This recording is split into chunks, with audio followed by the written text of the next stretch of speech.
afternoon. Thank you for inviting me to the Science Museum. What a miracle of science and technology for Melinda Gates to be arriving here together with us this afternoon. If you were that's a satellite, that's done by satellite. And if you were a pregnant woman in Africa and you started to hemorrhage, even if you had your own personal satellite, it's not going to help you. What you're going to have, you have to go to hospital. If you don't go to hospital, you're going to die. And it was very interesting in Melinda Gates' delivery when she was talking about Coca-Cola, the Coca-Cola model, and using local initiative and Coca-Cola being taken around in wheelbarrows. That's what happens. If you're lucky and you hemorrhage in labour, you might get taken to hospital in a wheelbarrow, and not an ambulance. Because one of the things that is really, really neglected in development is vehicles and vehicle management.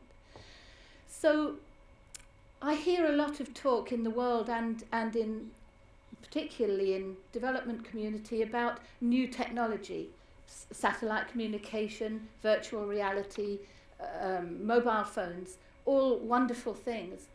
But it's going to take a long time before babies are immunised by virtual reality or by mobile phone. It's not going to happen. And there are times when the health professional has to see the patient, hemorrhaging woman in labour, children needing to be immunised. And those two issues really are focused on 4 and 5 of the Millennium Development Goals. If you're going to immunise children against fatal disease, and if you're going to save women in threatening labour, they have to be seen by another human being. Women in Africa walk, and it's my belief that they don't walk because they like walking. I think it's because they really can't get around any other way. They have to walk, and they walk very, very long distances indeed. And one of the things that happens for a woman like this woman here, she's obviously not at this point going to the clinic, the outreach clinic, to get her baby immunised because she's got carrying food and so on her head. But women can walk a day, 2 days to a clinic to get an immunisation. They walk a long way, and the health worker or the nurse coming to do those immunisations may not ever reach the outreach clinic because the vehicle breaks down. So there's a problem here. It's all very well thinking about how to reach people remotely. And, I'm going to do what is going to be frowned upon. I hope somebody isn't going to sort of drag me out of here kicking and screaming, because I'm actually going to contradict Melinda Gates. I understand the Coca-Cola model. I understand that, but you've got to have vehicles. There are no roads in Africa, and very few. Very few roads. They go between the major cities, but people live 40, 50 miles off major roads, and they have to walk. But people have to reach them with healthcare. So here I am to make an appeal in the Science Museum, when everybody's talking about advanced technology and so on, for the internal combustion engine, for the motorised vehicle, for the four-wheel vehicle, for the motorcycle, for the vehicle without which none of you would be here. I certainly wouldn't. Aeroplanes, cars, trucks, buses, and so on. So this, of course, is this is something that people are familiar with, the fact that people walk and vehicles break. But for me and for my husband Barry Coleman, the joint founder of Riders for Health, this isn't something that we find acceptable. I'm a biker. I have raced motorcycles, and the world from which we bikers come is quite a glamorous world. Here you'll see motorcycle racing, MotoGP, the sort of top level of motorcycle racing. And in that world of money and fast motorcycles, that basic technology is being used, but it's got all sorts of fantastic technical gizmos that go with it to make it a very high-class technical sport. But behind that gloss and pristine scene, there are greasy hands. There have to be greasy hands, because that's what makes practical things. You have to have practical things, people that make things work. And greasy hands are not highly thought of in development. They're not the thing that people think of. They think of drug development, so they should, and all sorts of other things, but they don't think of what actually makes things work. And that's what Riders for Health does. When my husband Barry and I we had small children. Our children were little, and we went to Africa and saw, indeed, women being taken to hospital in wheelbarrows, and we saw children a long way away from a town, and 30 miles, 40 miles, and then dying of easily preventable and curable disease. And then in town, in the Ministries of Health, we saw broken vehicles. Looking on the clocks of those vehicles, there were maybe 80 miles, 800 miles, 8,000 miles, but they were broken. And we thought, there's something wrong with this picture. This can't be right, because the vehicle that works so well in the Mojave Desert, on the Yorkshire moors, is the same vehicle that goes there, but why do they suddenly mysteriously break down when they reach the African continent? It seemed to everybody to be a mystery. To refugees from the motorcycle community, it wasn't a mystery. We said, if these vehicles are not maintained, they will break, and if they break, you lose the race, or in this context, people lose their lives. And this is the picture of vehicles, and really, they're relatively young vehicles. It's quite staggering.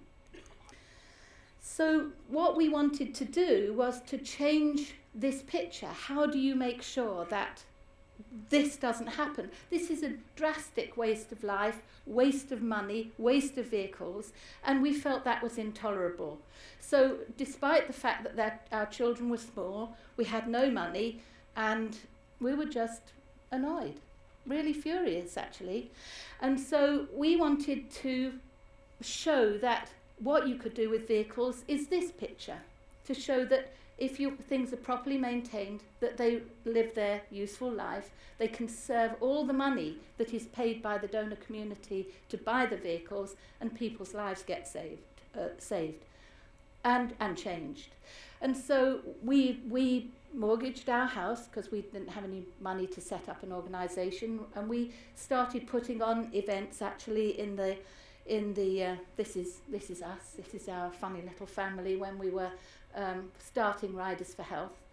And we decided to put on events in the motorcycle community, and this is a man called Valentino Rossi, one of the great stars of motorcycle racing. You probably don't know of him, but anyway, he's good. And so he supports Riders for Health, and he's been supporting us for many years, along with many of his, well, in fact, all his compatriots. They all support Riders for Health, and that's how we raise some of our money. One of the reasons we knew we'd have to do it that way, mortgaging the house and Day of Champions, as it's called, to which you're all invited, next year, was because we knew that it was going to be very difficult to get funding for it. And 20 years later, it's still difficult to get people to see that this is an important issue. So what we wanted to do was to make sure that the wonderful people who deliver healthcare, the people who spend so much money on developing drugs, really can get those things to the people who so desperately need them. And the picture that's there is what we had in our minds when we began Riders for Health. We wanted to make sure that big gap, that huge gap is really going to halt the Millennium Development Goals, is closed. This is a bit of an idea of how we've done in the past 20 years. We're employing almost 300 people in Africa because the vehicles have to be maintained by people in Africa. The skills and all the things that you need to maintain and manage vehicles, to do with accounting, auditing, technical work, everything has to be done by the people of Africa. We can't go in, roll our sleeves up and say, move over, we'll do this. It's got to be built into the capacity of African communities. We manage 1,400 vehicles in 7 countries, and we manage vehicles mainly for ministries of health and for NGOs. We do a lot of training in terms of riding and driving, and we're reaching almost 11 million people now. But money is very important to us. It may be because we started with no money that it's so important. But actually, in terms of planning for ministries of health and for NGOs, over 5 years, which is how long vehicles should be lasting, not 6 months or 8 months, that's how long they should be lasting. They need to have the planning, they need the budgeting, they need to know how long the vehicle is going to last, how much money they're going to need to run the vehicles over time. And it's interesting also that Melinda Gates referred to the fact that people aren't doing real-time data collection and using that data. I'm very proud to say that Riders for Health does do real-time data collection. We are using it and we are able to read that and plan. And planning is important and budgeting is important. So money is fundamental to vehicles. So one of the things that Riders for Health is very, very focused on is indeed money and how that money works. I don't know if these figures mean, well, these figures won't mean anything to you. 5, 13, 186, 1.5 and 3.5 million. That won't mean anything to you, but I'll explain why it should. The vehicles that we have just put in place in the Gambia in our new TAM, Transport Asset Management Programme, should last those in the Gambia for 5 years. It took 13 years to persuade the Ministry of Health to work with them on an outsourced basis. And the Ministry of Health now has 186 vehicles, that's a mix of ambulances, trekking vehicles and motorcycles, that reach the whole population of the Gambia. And we borrowed, here we were, people from the motorcycle community, we borrowed $3.5 million from the Nigerian Guarantee Trust Bank, guaranteed by the Skull Foundation, amazing, brave organisation, and bought those vehicles. We now lease them to the government and they pay on a not-for-profit basis for all the services that we provide to keep them going. But they say that they have never missed a clinic in the time that we've been running the vehicles, and they have never missed a referral. That's across the whole country. And it's transforming health for them. So these are interesting numbers, and what we're doing is to make sure that we're not just running and managing vehicles, but enabling ministries of health to have a competence that they don't have to have. They're not going to build that into their own competence. So that's our core competence. That's what we bring to development. So these are the number of vehicles here in the Gambia now, and it's making a huge difference.